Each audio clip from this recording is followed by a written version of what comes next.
You can see the little creek that's running down past the saw building. This culvert we put in a few years ago. Other than it being a skunk haven in the summertime, it's worked really well. And looks like we designed it right. We try to keep it dug out right there, so debris, usually there's a 2-foot hole there. I can see that needs to be dug out. It's going at a fairly steep angle and down, so when debris does get in it, it drains, it washes out of the pipe. But all of this goes into the pond. 3 different stream beds flow into the pond. So this is 4. And that's why having a hydro below the pond is the best place. It's the most water. In fact, you could run a hydro easy just on this one. And I can get that much water up there.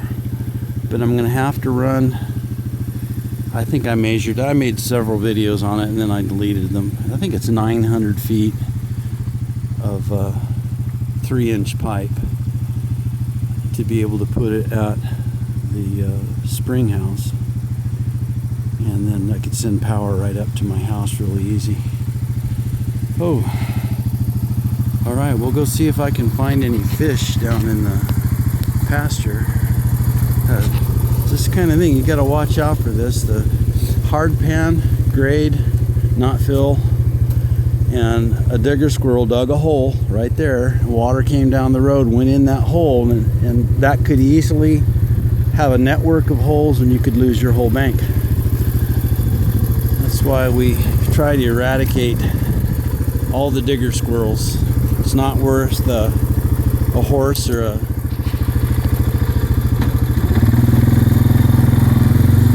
your cattle step in a hole and break a leg. It's a $1,500 hole minimum that way, and you don't want to do that. Let me pause this, I'll take you down there. You can see that furrow there I had to cut because that whole pasture is sub-irrigated and the water flows about 3 feet deep under that whole thing. So I cut this and it exposed itself down here below the pond. So I cut that furrow down there to dump it into the culverts. I think we've put in 8 loads of rock where I am right now that sank out of sight into the blue clay layer.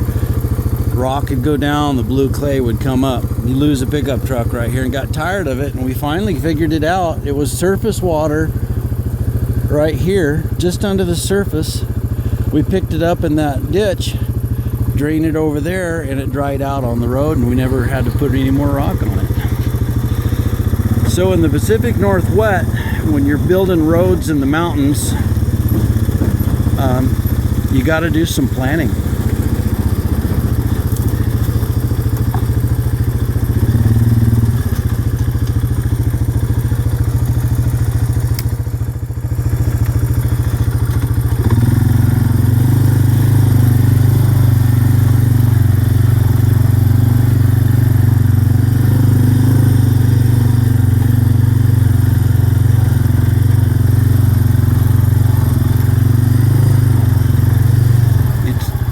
Sometimes I see pockets of fish trying to get out of the current. I don't see any this time. Not yet, anyway. Usually I don't see them past here. It might have been just so violent because it was, 2 feet deep in water. Could have carried them on down below. They might be in the lake by now. All this water goes right into the lake across the street.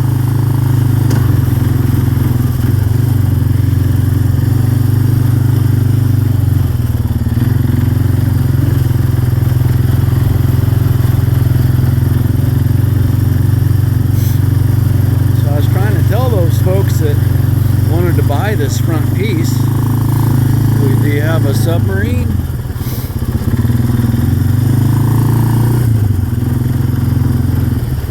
This is where the old homestead was. That was a great uncle of a pastor friend of mine.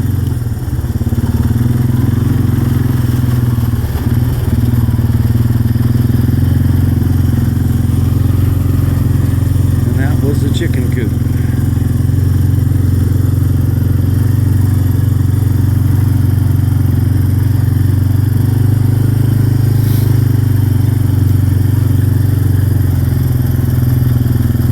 Like the water might have been fast enough that,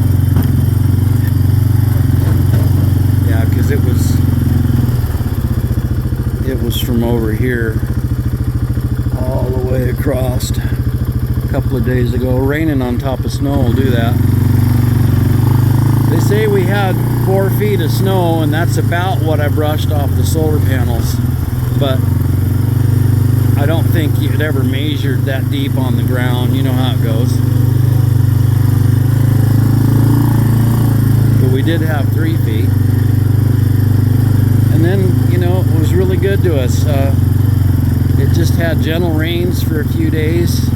And then we only had a total of 7 days of flood warning. Shoot, we get that sometimes just with rain. So that really wasn't bad. We're blessed. Could have been really bad. Well, I think that's moving fast enough that likely the fish are in the lake on the other side of that culvert there. About a quarter of a mile from me is the lake. Actually less than a quarter of a mile.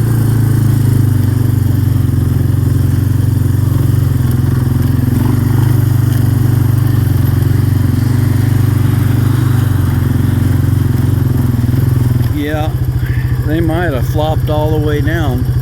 We got a real problem over at the lake.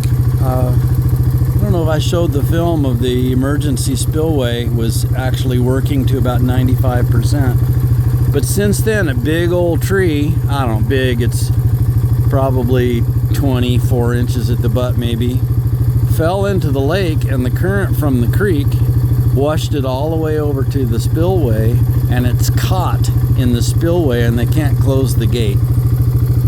If it turns sideways, I don't know what it'll do, but they might have to fish that out of there with a crane. If it was me, I'd probably be just dumb and tie myself off to a lanyard and just go cut it out and let her go over the fall. It's tempting to do it. Might get in trouble though. Either from doctors or my boys, or my wife will kill me or something. Death by love. All right. I'm gonna go home. My next shot, and I filled five chuck holes today. That's what I got done today on the homestead. And I figure if you can go forward rather than backwards, even 2 steps forward and sliding back one's good to go. All right. Have a blessed day.